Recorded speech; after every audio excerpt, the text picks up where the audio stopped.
ಈಗ ಯಾವುದೇ ಒಂದು ಹುದ್ದೆಗೆ ಹೋದರೆ ಚಿಕ್ಕದ್ರಿಂದ ದೊಡ್ಡದಾಗತ್ತೆ, ಹೌದಾ? ಹೌದು ಗುರುಗಳೇ. ಏಕ್ದಮ್ SP ಆಗ್ಬಿಡಕ್ಕಾಗಲ್ಲ. ಇಲ್ಲ. ಹಾಗೆ ನಾವು ಈ ಭೂಮಿಯಲ್ಲಿ ಹುಟ್ಟಿದ್ದು ಕರ್ಮವನ್ನು ಹಂತ ಹಂತವಾಗಿ ತೊಳಿಬೇಕು ಅಂತಕ್ಕಂಥ ರೀತಿಯಲ್ಲಿ 16 ರೀತಿಯ ಸಂಸ್ಕಾರವನ್ನು ಧರ್ಮದಲ್ಲಿ ಕೊಟ್ಟಿದ್ದಾರೆ. ಅದರಲ್ಲಿ ಮದುವೆ ಅನ್ನೋದು ಅತಿ ಮುಖ್ಯವಾದ ಸಂಸ್ಕಾರ ಕೊಟ್ಟಿದ್ದಾರೆ. ನಾವು ಮದುವೆಯನ್ನು ಚಿತ್ರ ವಿಚಿತ್ರ ಮಾಡಿ ಅನಾರೋಗ್ಯದ ಮದುವೆಯನ್ನು ಮಾಡಿಕೊಂಡು ಅಜ್ಞಾನತ್ವದ ಮಗುವನ್ನು ಪಡ್ಕೊಳ್ಳೋದಕ್ಕೆ ನಾವು ಅನುಭವಿಸ್ತಾ ಇರೋದಕ್ಕೆ ಇದೇ ಒಂದು ದೊಡ್ಡ ಪನಿಷ್ಮೆಂಟ್. ಇದು ಭಗವಂತ ಕೊಟ್ಟಿದ್ದಲ್ಲ.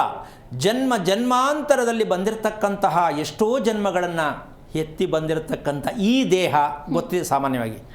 ಏನು ಜನ್ಮದ್ದು ಅಂತ ಹೇಳ್ತಾರೆ. ಕೋಟಿ ಜನ್ಮಗಳು ಅಂತ ಹೇಳ್ಬೋದು. ಕೋಟಿ ಜನ್ಮಗಳು ಎತ್ತಿ ಬಂದರೂ ಸಾಲ ತೀರಿಸದೇ ಇರುವಂತಹ ಆ ಒಂದು ದೇಹಕ್ಕೆ ಯಾವುದೋ ಒಂದು ಜನ್ಮದಲ್ಲಿ ದೇವರ ಹೆಸರು ಹೇಳೋಕ್ಕೆ ಅವಕಾಶ ಆಗುತ್ತಂತೆ. ಯಾವುದೋ ಒಂದು ಜನ್ಮದಲ್ಲಿ ದೇವರು ಪೂಜೆ ಮಾಡಬೇಕು, ದೇವರ ಹೆಸರು ಹೇಳಬೇಕು, ದೇವರು ಇದ್ದಾನೆ ಅಂತ ನಂಬಬೇಕು ಅನ್ನೋದು ಆದರೆ ಅಷ್ಟು ಕೋಟಿ ಜನ್ಮದಲ್ಲಿ ಒಂದು ಜನ್ಮ ಮಾತ್ರ ಭಗವಂತನಿಗೆ ಹತ್ತಿರವಾಗ್ತಕ್ಕಂತಹ ಸತ್ಯ ಬಾಯಿಂದ ಬರುತ್ತೆ. ಇಲ್ಲ ಅಂದರೆ ಅಪ್ರಾಣೆ ಅಂದರೆ ಮಗು ಜಗ್ಗಲ್ಲ. ದೇವಸ್ಥಾನಕ್ಕೆ ಹೋಗು, ನಾನು ಹೋಗಲ್ಲ, ಬೇಕಾ ನೀನೇ ಹೋಗು. ನಮಸ್ಕಾರ ಮಾಡು, ನನಗೆ ಬೇಕಾಗಿಲ್ಲ, ನೀನೇ ಮಾಡು. ಎಷ್ಟು ಮನೆಗಳಿಲ್ಲ ಈ ಮನೆ ಮಕ್ಕಳು ಇರುತ್ತೆ ಗುರುಗಳೇ. ನಮ್ಮ ಮಾತೇ ಕೇಳಲ್ಲ ಸ್ವಾಮಿ ಅಂತ ಕೂತ್ಕೊಂಡು ದೇವ್ರ ಹತ್ರ ಯಾಕ್ರೆ ಒಪ್ಪಿಸ್ಬೇಕು? ದೇವ್ರಿಗೂ ಪಡ್ಕೊಂಡಿರೋ ಮಗುಗೂ ಸಂಬಂಧ ಏನಪ್ಪ? ಅದರ ಮನಸ್ಸಿನ ಬಗ್ಗೆ ಹೇಳ್ತಾ ಇದ್ದೀನಿ. ಗುರುಗಳೇ, ಮನಸ್ಸು ನಿಮ್ಮದು, ದೇಹ ನಿಮ್ಮದು, ಅದರ ಕೆಲಸ ಮಾಡಿರ್ತಕ್ಕಂಥದ್ದು ಭಗವಂತ. ಈಗ ನಮಗೆ ಮಕ್ಕಳು ಯಾಕೆ ಹಿಂಗೆ ಹುಟ್ಟಿತು ಅಂತ ನಿಮ್ಮ ಪ್ರಶ್ನೆಗೆ ಉತ್ತರ ಸಿಕ್ಕಲ್ಲ. ಯಾಕೆ ಅಂದರೆ ಯಾರಿಗೂ ಗೊತ್ತಿಲ್ಲ ಅಂತ ನೇರವಾಗಿ ಹೇಳ್ಬಿಡ್ತೀನಿ ಈ ವಿಷಯದಲ್ಲಿ. ಅಂದರೆ ದೇವ್ರನ್ನೇ ನಮ್ಮದೇ ಇರೋರು ಎಷ್ಟೊಂದು ಜನ ಎಲ್ಲ ಥರನೂ ಚೆನ್ನಾಗಿರ್ತಾರಲ್ವಾ ಗುರುಗಳೇ? ಅಮ್ಮ, ಚೆನ್ನಾಗಿರೋ ಸೆಕೆಂಡ್ರಿ. ಆಸ್ತಿ ಬಗ್ಗೆ ಇಲ್ಲಿ ಮಾತೇ ಇಲ್ಲ. ಪೂಜೆ ಮಾಡಿದ್ರು ಶ್ರೀಮಂತ ಇರ್ತಾನೆ, ಅದು ಜೀವನ ಅಲ್ಲ. ಅದು ಇಲ್ಲಿ ಬಂದದ್ದು ಆಸ್ತಿ ಅನುಭವಿಸಕ್ಕಲ್ಲ, ಭೋಗದ ಜೀವನ ಪಡೆಯೋಕ್ಕಲ್ಲ, ಹೌದಲ್ಲ? ಹಾಗಿದ್ದ ಮೇಲೆ ಆಸ್ತಿ ಬಗ್ಗೆ ಇಲ್ಲಿ ನಾವು ಮಾತಾಡೋಂಗಿಲ್ಲ. ನಿಜವಾದ ಆಸ್ತಿ ಯಾವುದು? ಈ ಭಗವಂತ ಕೊಟ್ಟಿರುವ, ಈ ರಚನೆ ಮಾಡಿರುವ ದೇಹ. ಈಗ ನಮಗೆ ಬೆಳಿಗ್ಗಿಂದ ಸಾಯಂಕಾಲ ತಕ್ಕ 250 ಥರ ನೋವು ಅನುಭವಿಸ್ತಾ ಇರೋ ನಮಗೆ ಇದಕ್ಕೆ ದೇವರು ಹೊಣೆ ಮಾಡೋದಾ? ಸಾಧ್ಯನೇ ಇಲ್ಲ ಗುರುಗಳೇ, ಹೌದಲ್ವಾ? ಹಾಗಾಗಿ ಪೂಜೆ ಮಾಡದೇ ಇದ್ರೂ ನಾನು ಒಳ್ಳೆಯದಾಗತ್ತೆ, ನಾನು ಏನು ಮಾಡದೇ ಇರೋ ನಾನು ಚೆನ್ನಾಗಿರ್ತೀನಿ ಅಂತ ಕೇಳ್ತಕ್ಕಂತಹ ವಿಚಾರಗಳಲ್ಲಿ ಸರ್ವದಾ ಅಪರಾಧವಾಗ್ತಕ್ಕಂಥ ವಿಚಾರ. ನೀನು ಕೊಟ್ಟಿದ್ದೆ, ನೀನು ಕೊಟ್ಟಿದ್ದಾರೆ, ನೀನು ಕೊಟ್ಟಿದ್ದೆ, ನೀನು ಕೊಟ್ಟಿದ್ದಾರೆ, ಲೇವಾದೇವಿ ಆಯಿತು. ಬಟ್ ನಿನ್ನ ಆರೋಗ್ಯ ಅಲ್ಲಿ ವರ್ಕ್ ಆಗಲ್ಲ, ನಿನ್ನ ಜೀವನ ಶೈಲಿಯಲ್ಲಿ ವರ್ಕ್ ಆಗಲ್ಲ. ಶ್ರೀಮಂತಿಗೆ ಇರುತ್ತೆ, ಅರ್ಥ ಆಯ್ತಲ್ಲ? ನೆಮ್ಮದಿ ಬೇಕು ಕೇಳಬೇಡ, ನಿದ್ದೆ ಬೇಕು ಕೇಳಬೇಡ. ಏನು ಅಂದರೆ ವ್ಯಾವಹಾರಿಕವಾಗಿ ನಡ್ಕೊಂಡಿದ್ಯಾ, ನೀನು ಕೊಟ್ಟಿದ್ದೆ, ಅದಕ್ಕೆ ಹೇಳ್ತಾರೆ ಹಿಂದೆ ದಾನ ಮಾಡಿದ್ದ ಈ ಜನ್ಮ ಸಿಕ್ಕಿದೆ ಅಂತ ಅದನ್ನು ಹೇಳ್ತಾರೆ ಜನ, ಹೌದಲ್ಲ? ಇದು ಸತ್ಯ. ಕೊಟ್ಟಿದ್ದೋ ಇಟ್ಟಿದ್ಯೋ ಅಷ್ಟೇ, ವೆರಿ ಸಿಂಪಲ್. ಆದರೆ ದೇಹ ಮತ್ತು ಮನಸ್ಸು ಮಾತ್ರ ಯಾವ ಕಾರಣಕ್ಕೂ ಅದನ್ನು ಅಷ್ಟು ಸುಲಭವಾಗಿ ನಾವು ಅರ್ಥ ಮಾಡ್ಕೊಂಡು ಬದುಕಿದ್ರೆ ಮತ್ತೆ ಮನುಷ್ಯನಾಗಿ ಹುಟ್ಟಲ್ಲ.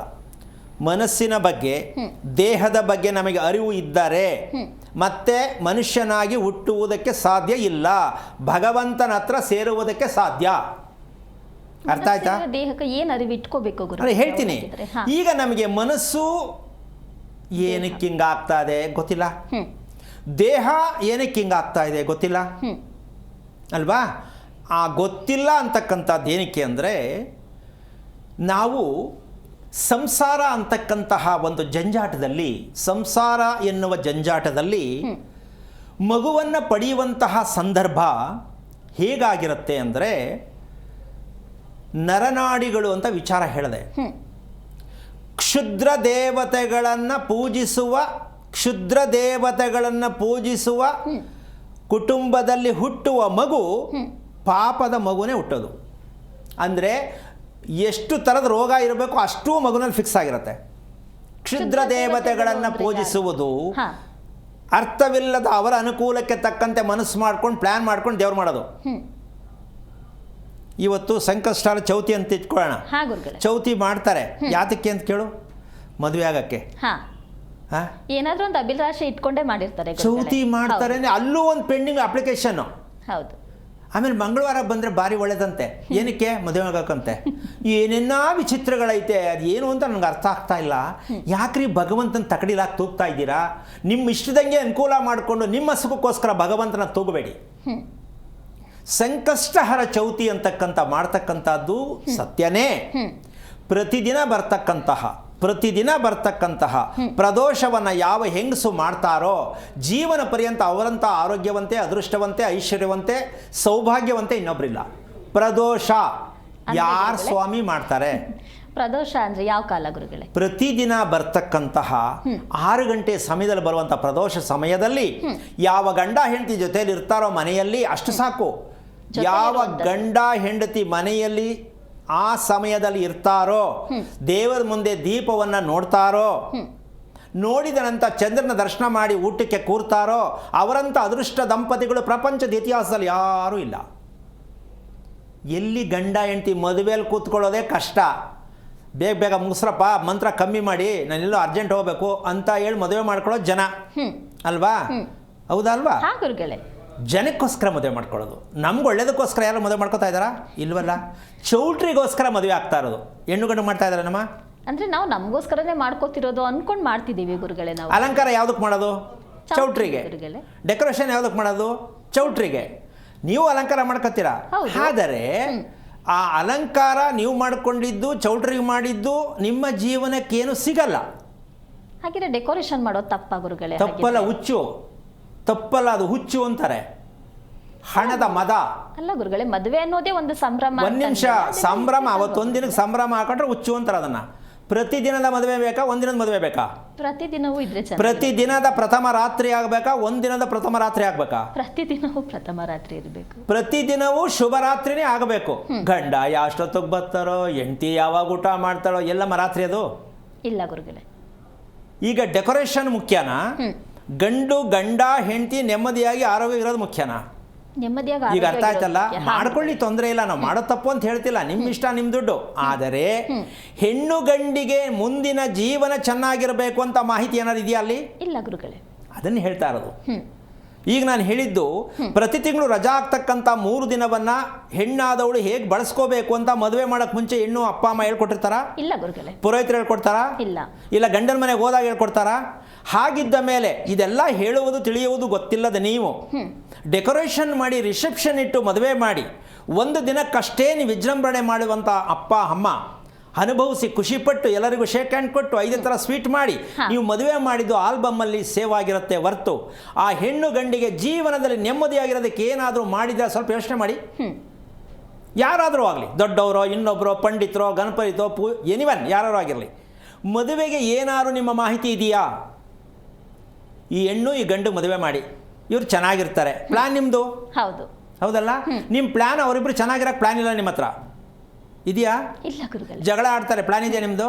ಅಡ್ಜಸ್ಟ್ ಮಾಡ್ಕವ ಅಂತಾರೆ, ಅವನು ಅಡ್ಜಸ್ಟ್ ಮಾಡ್ಕಪ್ಪ ಅಂತಾರೆ. ಅಡ್ಜಸ್ಟ್ ಅಂತ ಇವ್ರಿಗೆ ಗೊತ್ತಿಲ್ಲ. ಹೆಣ್ಣು ಗಂಡನ್ನ ಅಡ್ಜಸ್ಟ್ ಮಾಡ್ಕೊ ಅಂತಾರೆ ಅಲ್ವಾ? ಏನು ಅಡ್ಜಸ್ಟ್ ಮಾಡ್ಕೊಳ್ಳೋಂದ್ರೆ ಏನು? ಅವ್ರನ್ನೇ ಕೇಳಿ ಹೇಳಿದ್ರೆ ಅವ್ರಿಗೆ ಅದ್ರ ಅರ್ಥ ಗೊತ್ತಿಲ್ಲ. ಏನಪ್ಪ ಅಡ್ಜಸ್ಟ್ ಮಾಡ್ಕೊಳ್ಳಿ ನಾನು ಅಂದ್ರೆ ಹಂಗೆ ಅಂದ್ಬಿಟ್ರೆ ಆಯ್ತದ? ಪುನಃ ರಿಪೀಟು. ಏನಂದ್ರೂ ಸಹಿಸ್ಕೊಳ್ಳೋದಿರ್ಬೋದು, ಏನೇ ಬಂದರೂ ಸಹಿಸ್ಕೊಳ್ಳೋದಿರ್ಬೋದು ಗುರುಗಳೇ. ಅದಕ್ಕೆ ಏನು ಮದುವೆ ಅಂತಾರೆ? ಅದನ್ನ ಏನು ಬಂದರೂ ಸಹಿಸ್ಕೋಬೇಕಂತೆ. ಸಹಿಸ್ಕೊಳ್ಳೋದಕ್ಕೆ ನೀವೇನು ಮಾರ್ಗದರ್ಶನ ಕೊಡ್ತಾ ಇದ್ದೀರಾ ಹೇಳ್ಬೇಕಲ್ಲ? ಅಂದ್ರೆ ಸಂಸಾರ ಅಂತ ಅಂದಮೇಲೆ ಅದೆಲ್ಲ ಇಲ್ದೇನೆ ಸಂಸಾರ ಹೇಗಾಗತ್ತೆ? ಒಂದು ನಿಮಿಷ ತಿಳ್ಕೊಳಮ್ಮ. ನಾವು ಏನಾಗಿದ್ದೀವಿ, ಕಾಂಪ್ರಮೈಸ್ ಆಗ್ಬಿಡ್ತಾ ಇದ್ದೀವಿ. ಮದುವೆ ಅಂದ್ಮೇಲೆ ಕಷ್ಟ ಇದ್ದದ್ದೇ ಅಮ್ಮ. ಈ ಸೋಮಾರಿತನ ನಮ್ಮ ದೇಶದಲ್ಲಿ ಹೋಗಬೇಕು. ಮದುವೆ ಅಂದರೆ ಕಷ್ಟ ಇದ್ದದ್ದೇ, ಮಗು ಅಂದ್ಮೇಲೆ ಕಷ್ಟ ಇದ್ದದ್ದೇ. ಕಷ್ಟ ಅನ್ನೋದು ನೀವು ತಿಳ್ಕೊಂಡ್ರದೇ ಮೂರ್ಖತನ. ನಿಮ್ಮ ಜೀವನವನ್ನು ಪ್ರೀತಿಸುವುದು ಎಲ್ಲಿವರೆಗೂ ನೀವು ಕಲಿಯಲ್ವೋ ಅಲ್ಲಿವರೆಗೂ ದುಃಖ, ದರಿದ್ರ, ನಷ್ಟ, ಸಾಲ, ದುರಂತ ಎಲ್ಲ ನಡೆಯುತ್ತೆ. ನಿಮ್ಮ ಜೀವನವನ್ನು ನೀವು ಪ್ರೀತಿಸಬೇಕು, ನಿಮ್ಮ ದೇಹವನ್ನು ನೀವು ಪ್ರೀತಿಸಬೇಕು, ನಿಮ್ಮ ಮನಸ್ಸನ್ನು ನೀವು ಪ್ರೀತಿಸಬೇಕು. ಬನ್ನಿಯಪ್ಪ, ಯಾರು ಹೇಳಿ ನೋಡ. ಆಗುತ್ತಾ? ಆಗಿದೆಯಾ? ಸಾಧ್ಯನೇ ಇಲ್ಲ. ಮತ್ತು ಅದನ್ನು ಬಿಟ್ಟು ಬೇರೆದೆಲ್ಲ ಮಾಡ್ತಾ ಇದ್ದೀರಾ. ಮದುವೆ ಅನ್ನೋದು ಮೂಲ ಅರ್ಥ ಹೇಳಿ, ಮದುವೆಯ ಮೂಲ ಅರ್ಥ ಹೇಳಿ, ನೀವು ತಿಳ್ಕೊಳ್ಳಿ. ಹೆಣ್ಣು ಗಂಡಿಗೆ ಹೇಳಿ ನೋಡೋಣ. ಇದು ಕುತ್ರ ಸಿಕ್ಕಿದೇನಮ್ಮ? ಅಂದರೆ ನಾವು ಎಲ್ಲಿಗೆ ಹೋಗ್ತಾ ಇದ್ದೀವಿ ಅಂತದೇ ಗೊತ್ತಿಲ್ಲದೆ ಬಸ್ ಸ್ಟ್ಯಾಂಡ್ಗೆ ಹೋಗ್ಬಿಟ್ಟು ಯಾವುದೋ ಬಸ್ ಹತ್ಬಿಡೋದು ಹೇಗದು? ಸಾಧ್ಯ ಇಲ್ಲ. ಪೂಜೆ ಮಾಡಿದ್ದೀನಿ ಅಂತ ಇಲ್ಲ ಅಲ್ಲ, ಅದೇ ಮಾಡ್ತಾರೆ ನಮ್ಮ ಜನ. ಬೆಳಗ್ಗೆ ಪೂಜೆ ಮಾಡಿದ್ದೀನಿ ನಮ್ಗೆ ಒಳ್ಳೇದಾಗತ್ತೆ ಅಂದರೆ ನೋಡೋದೇ ಮಾಡಿದೆ ಬಸ್ ಹತ್ತು ಒಳ್ಳೇದಂಗೆ ಆಗುತ್ತೆ. ಆಗಲ್ಲ ಗುರುಗಳೇ. ಇದು ನಮ್ಮ ಬದುಕು ಹಾಗೆ ಆಗ್ತಾ ಇರೋದು. ಒಂದು ಪ್ರಯಾಣ ಅಂದಮೇಲೆ ಕೇಳಿ ಮಾಡಿ ದುಡ್ಡೆಷ್ಟು ಬೇಕು, ಎಷ್ಟೊತ್ತು ಕೊಡಬೇಕು, ಪ್ಲಾನ್ ಇದೆ ತಾನೆ, ಸಿದ್ಧತೆ. ಪ್ಲಾನ್ ಅಲ್ಲ, ಸಿದ್ಧತೆ. ಹಾಗೆ ಒಂದು ಮದುವೆ ಮಾಡ್ತಾ ಇದ್ದೀನೋ ತಂದೆ ತಾಯಿಗಳು ನನ್ನ ಮಗಳನ್ನ ನನ್ನ ಮಗನನ್ನ ಮದುವೆಗೆ ಅಂತ ಏನನ್ನ ನಾವು ಅನುಸರಿಸಿ ಅವರಿಗೆ ಈ ಮಾಹಿತಿಯನ್ನು ಕೊಟ್ಟಿದ್ದೀವಿ ಅಂತ ಯಾವ ತಂದೆ ತಾಯಿ ಹೇಳ್ತಾ ಇದ್ದಾರೆ?